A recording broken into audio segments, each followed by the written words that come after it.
తాకట్లో ఉన్న బంగారాన్ని విడిపించి ఆ రోజున మార్కెట్ ధర కట్టి మిగిలిన డబ్బును మీకు అందిస్తుంది కొమ్మూరి గోల్డ్.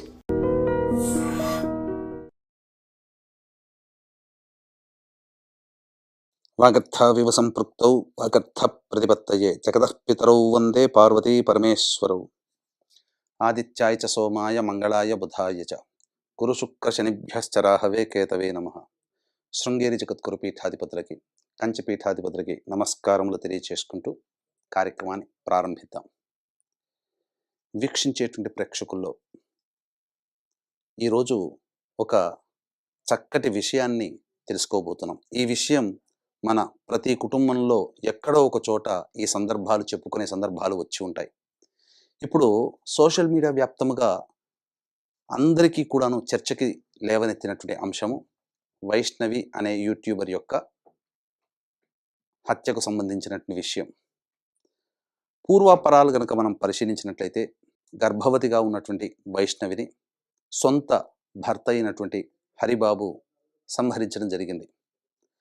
అంటే మనం గమనించుకున్నట్లయితే ఇది ఒక సైకో వ్యక్తిగా ఉన్నటువంటి వ్యక్తి సంహరించడమా, లేకపోతే కారణాలు ఏవైనప్పటికీ కూడా పరిస్థితులు అలా వచ్చుంటాయా, జాతకరీత్యా ఏవైనా దోష ప్రభావాలు అనేటువంటివి ఉన్నప్పుడు ఈ విధంగా జరుగుతాయా?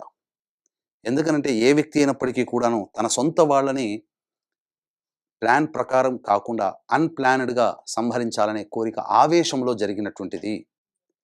ఈ మధ్యకాలంలో మనం చూసినట్లయితే ఎంతోమంది భార్యలు తమ సొంత భర్తల్ని చంపుకుంటున్నారు, భర్తలు భార్యను చంపుకుంటున్నారు. కానీ ఇది ఒక ఆవేశములో తీసుకున్న అనాలోచిత నిర్ణయం వల్ల అమ్మాయి చిన్న పిల్లండి, 19 ఏళ్ళు కూడా లేవు, అది పైగా గర్భవతి కూడా, విచక్షణారహితముగా ఆయన సంహరించడం జరిగింది భర్త. ఇక్కడ కొన్ని అంశాలు మనం పరిగణలోకి తీసుకుంటే ఇలాంటి సిచ్యుయేషన్స్, ఇలాంటి దుర్మరణాలు కుటుంబంలో ఎందుకు జరుగుతాయి, ఏ దోష ప్రభావం వల్ల ఇట్లాంటి సంఘటనలు తరచూ ప్రతి కుటుంబంలో జరుగుతాయి అనుకుంటే, తండ్రి వైపు లేదా భర్త వైపు 6 తరాలు, తల్లి వైపు లేదా భార్య వైపు 3 తరాలలో ఏవైనా దుర్మరణాలు గనక ఉన్నట్లయితే, దుర్మరణాలు అంటే ఇక్కడ ప్రధానంగా పంచశాప ప్రభావాల ఫలితము వలన ఈ సంబంధించినటువంటివి కలుగుతాయి. పంచశాపాలంటే స్త్రీ శాపము, గురు శాపము, దైవ శాపము, సర్పశాపము, పితృశాపము. ఈ 5 రకాల శాప ప్రభావాలు ఉండడమే కారణం చేత కుటుంబంలో ఇలాంటి అస్తవ్యస్తమైనటువంటి జీవన విధానము, అనాలోచిత నిర్ణయాలు అనేటువంటి జరుగుతాయి.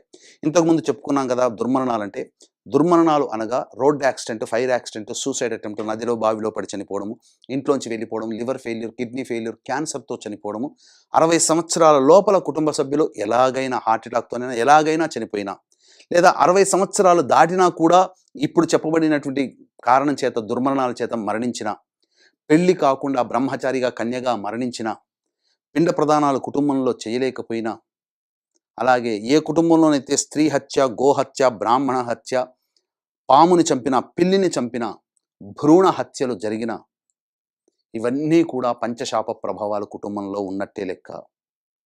దీని వలన అనేక అనాలోచిత నిర్ణయాలు కుటుంబంలో జరిగి ప్రాణాలు కోల్పోవలసినటువంటి పరిస్థితి వస్తుంది. అంటే మరి ఎవరి కుటుంబంలో జరిగాయండి? ఇద్దరి కుటుంబంలో, వైష్ణవి లేదా హరిబాబు కుటుంబంలో అంటే, వైష్ణవి తల్లి ఒక సందర్భంలో చెప్పింది, హరిబాబు వాళ్ళ సొంత తల్లి తన భర్తని ఆత్మహత్య చేసుకున్నట్టు చిత్రీకరించడము, లేకపోతే సంహరించి ఆ విధంగా అనగా హార్ట్ అటాక్తో పోయాడని చెప్పడం జరిగిందని అన్నారు. ఏమైతేనేమి హరిబాబు వాళ్ళ యొక్క తండ్రి 60 సంవత్సరాల లోపలే చనిపోయి ఉంటాడు. ఒక దుర్మరణం కుటుంబంలో మరొక మారు బలిని కోరుకుంటుంది. అందుకే ఆ స్థితి తండ్రి తరంలో జరిగింది, కొడుకు తరంలో తన సొంత భార్యకే జరిగింది. అది తన చేజేతులారా జరిగింది. ఇది శోచనీయమని చెప్పవచ్చు. అయితే ఇలాంటి స్థితి ప్రతి కుటుంబంలో ఉంటుందండి. ఎందుకనంటే నా దగ్గరికి ఒక భార్యాభర్తల అపాయింట్మెంట్ కోసం రావడం జరిగింది. మా పెద్దమ్మాయి సూసైడ్ చేసుకుందండి, మిగిలిన అమ్మాయినైనా జాగ్రత్తగా కాపాడుకుందామని కంటికి రెప్పలా కాపాడుకుంటే 6:30, 7 గంటల వరకు మాతోనే చక్కగా మాట్లాడుతూ ఉండి తను కూడా సూసైడ్ చేసుకుంది. ఇద్దరి పిల్లల జీవితానికి కారణం తెలవట్లేదండి. అంటే ఒక దుర్మరణము మారుబలిని కోరుకుంటుంది. కాబట్టి కేవలం మన కుటుంబంలో జరగలేదు, మన పెదనాన్నల కుటుంబంలో జరిగింది, బాబాయిల కుటుంబంలో జరిగింది, లేదా చిన్నతాత, పెదతాత, ముత్తాతల కుటుంబంలో జరిగింది, మనకు సంబంధం లేదు కదా అని మాత్రం ఏమాత్రం అనుకోకండి. దీన్ని ఎలా మనం గుర్తించాలి అనంటే, మనం కుటుంబంలో, బంధువులలో ఎవరైనా వ్యక్తి చనిపోతే మైల పట్టగలిగే బంధుత్వం ఉన్నంత వరకు ఈ యొక్క దోష ప్రభావం అనేటువంటిది ఆ కుటుంబాల్లో సంచరిస్తుంది. కాబట్టి ఒక దోషంలో జరిగినటువంటి తప్పు మరి యొక్క తరానికి దారి తీస్తుంది ఆ తప్పు. దీనికి చక్కటి ఉదాహరణే నందమూరి తారక రామారావు గారి ఫ్యామిలీ. చిన్నప్పుడు పెద్ద కొడుకు రామకృష్ణ మశూచి వ్యాధితో, అలాగే తండ్రి గారు కారు యాక్సిడెంట్లో, తన కొడుకైనటువంటి హరికృష్ణ, అలాగే హరికృష్ణ కొడుకు మరియు ఎన్టీ రామారావు గారి చిన్న కూతురు ఉమామహేశ్వరి, తమ్ముడైనటువంటి త్రివిక్రమరావు పెద్ద కొడుకు అనగా కళ్యాణ్ చక్రవర్తి అన్న, వీళ్ళందరూ దుర్మరణాలే. అలాగే ఎన్టీ రామారావు గారి మనవరాలు కూడా సూసైడ్. అలాగే ఇంకా చూసుకున్నట్లయితే మన ఆరాధ్య నటుడైనటువంటి ఎన్టీఆర్ గారు కూడా మరణం అంచుదాకా వెళ్ళి రావడం జరిగింది. కాబట్టి ఒక సంఘటన, 2 సంఘటన ఇవన్నీ మన కంటి ముందు కనబడుతున్నప్పుడు మన కుటుంబంలో గనక ఈ పంచశాప ప్రభావాలు ఉంటే అది మళ్ళీ భవిష్యత్తు తరానికి ఇబ్బంది పెడుతుంది. దీన్ని మనము ఏమరపాటుగా మనం ఉన్నాము అనంటే ఖచ్చితంగా ఆ దోషము మన కుటుంబంలో పట్టి పీడిస్తుంది. తద్వారా మనం ఈరోజు చూసుకునే చిన్న మొత్తం అయ్యేటువంటి డబ్బు ఖర్చుకి ఒక తరములో ఒక నిండు ప్రాణాన్ని మనం చేజేతులారా కోల్పోవలసి వస్తుంది. అందుకనే దీన్ని దృష్టిలో పెట్టుకునే మన పీఠం ఆధ్వర్యంలో 2013 సంవత్సరం నుంచి ప్రతి నెల ఈ సంబంధించినటువంటి పంచశాప నివృత్తి పూజలు, హోమాలు అనేటువంటివి సశాస్త్రీయంగా దగ్గరుండి చేయించడం జరుగుతుంది. అలాగే మొన్న మార్చి 17వ తారీఖు రోజున జరిగింది. రేపు ఏప్రిల్ 17వ తారీఖు రోజున కూడా జరపబడుతుంది.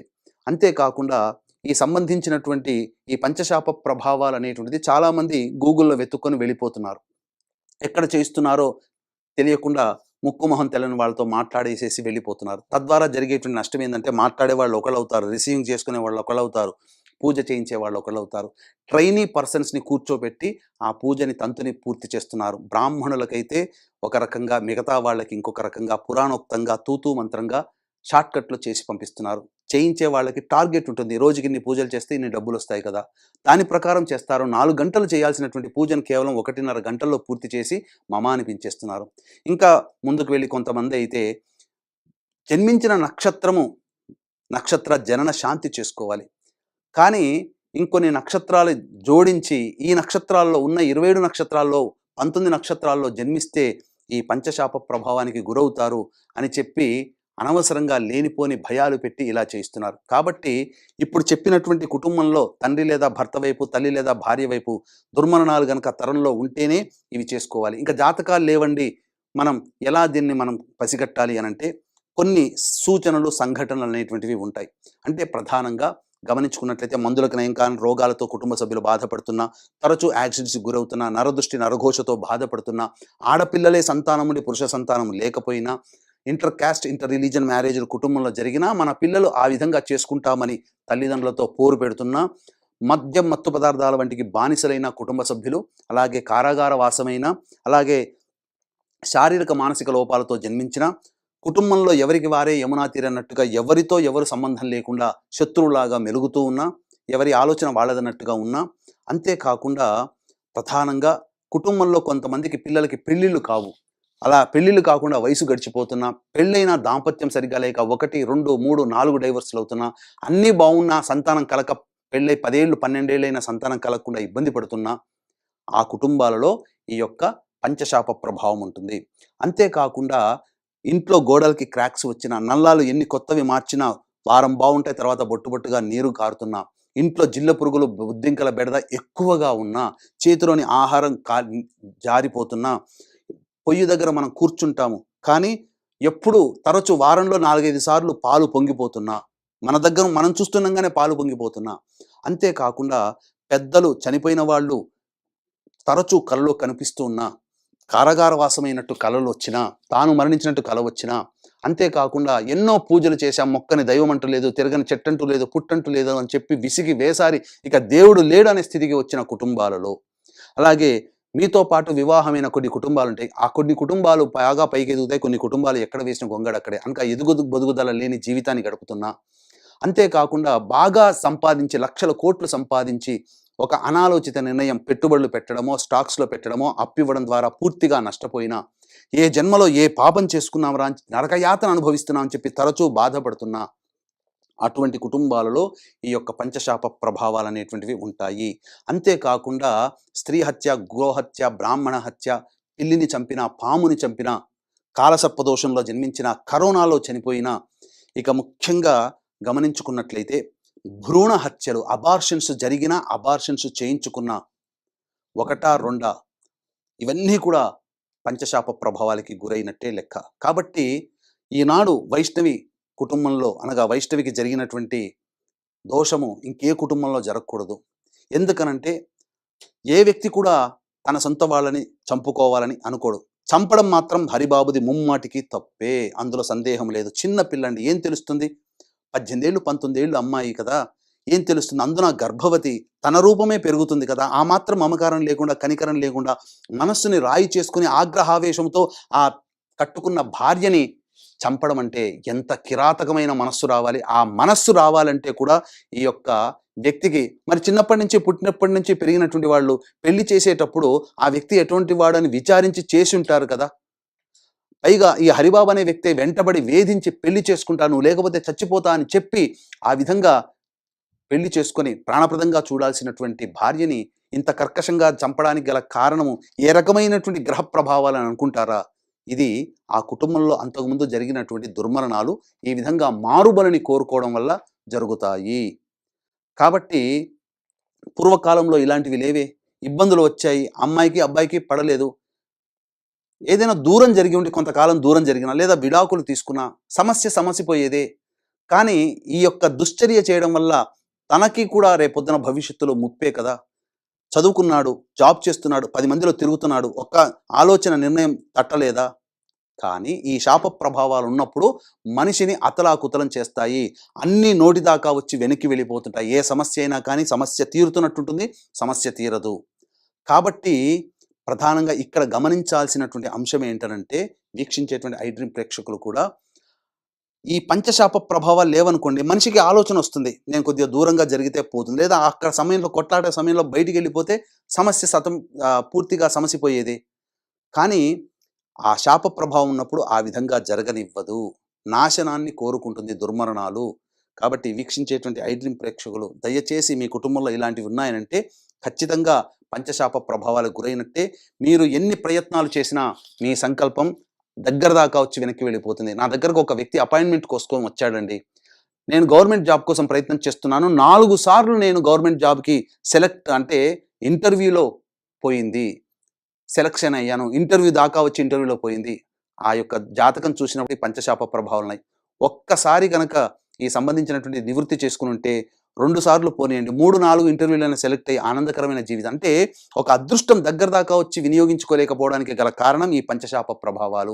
ఈ పంచశాప ప్రభావాల నివృత్తి జరిపించుకున్న తర్వాత చాలామంది కుటుంబాలలో సంతానవంతులైన వాళ్ళు ఉన్నారు, పెళ్లిళ్ళైన వాళ్ళు ఉన్నారు, ఆస్తిపాస్తుల గొడవలు అన్నీ కూడా సద్దుమణిగి చక్కగా ప్రశాంతంగా ఎవరికి వారు విభజన పాలు చేసుకున్న వాళ్ళు ఉన్నారు. అనేక సమస్యల నుంచి బయటపడి ప్రశాంతమైనటువంటి జీవితాన్ని గడుపుతున్న వాళ్ళు ఉన్నారు. ముఖ్యంగా చాలామంది, వేల మంది చేయించుకున్న తర్వాత వాళ్ళు చెప్పినటువంటి ఒకే ఒక అంశం, మాలో ఏదో ఒక బరువు తీరిపోయింది, ముందుగా మేము ప్రశాంతంగా ఉన్నాం. అదొక్కటి చాలండి. ఈ కలియుగంలో ఇప్పటి పరిస్థితుల్లో మానవులు ప్రశాంతంగా జీవించాలంటే ఈ యొక్క పంచశాప ప్రభావాలు అనేటువంటివి ఉండకూడదు. అందుకనే ప్రధానంగా ప్రతి నెల మన పీఠం ఆధ్వర్యంలో ఈ యొక్క పంచశాప ప్రభావాల దోష నివారణకి జరిపించడం జరుగుతుంది.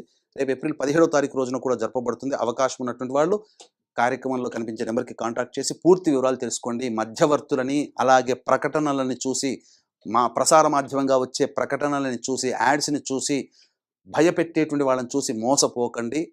ధైర్యంగా ఉండండి. ఒక్కసారి పరిహారం చేసుకుంటే చాలు, మీ జీవితం అంతా కూడా ఆనందకరమైనటువంటి జీవితాన్ని పొందుతారు అని చెప్పడంలో ఏమాత్రం సందేహం లేదు. ఇక రాలేని వాళ్ళ కోసం బ్రాహ్మణుని కర్తగా పెట్టి కూడా చేయించడం జరుగుతుంది. స్వయంగా రాలేని వాళ్ళు, అనారోగ్య పరిస్థితులు, విదేశాల్లో ఉన్నటువంటి వాళ్ళు, ముఖ్యంగా ఈ యొక్క పంచశాప ప్రభావాన్ని జరిపించుకున్న తర్వాత ఎంతోమందికి H1B వీసాలు కూడాను శాంక్షన్ అయిన సంఘటనలు ఉన్నాయి. కాబట్టి ఇటువంటి అవకాశాన్ని అందరూ వినియోగించుకోండి. కేవలం వైష్ణవి, హరిబాబుకు సంబంధించినదే కాకుండా ప్రతి కుటుంబంలో ఇలాంటి దుర్మరణాలు ఎక్కడో ఒక చోట ఉంటుంటాయి. సర్వసాధారణమైనటువంటి ఈ కాల పరిస్థితుల్లో ప్రతి వాళ్ళు చేయించుకోదగినటువంటి పరిహారము ఈ పంచశాప నివృత్తి హోమం అని చెప్పడంలో ఏమాత్రం సందేహం లేదని చెప్పవచ్చు. సర్వం శ్రీ ఉమామహేశ్వర పరబ్రహ్మార్పణమస్తు.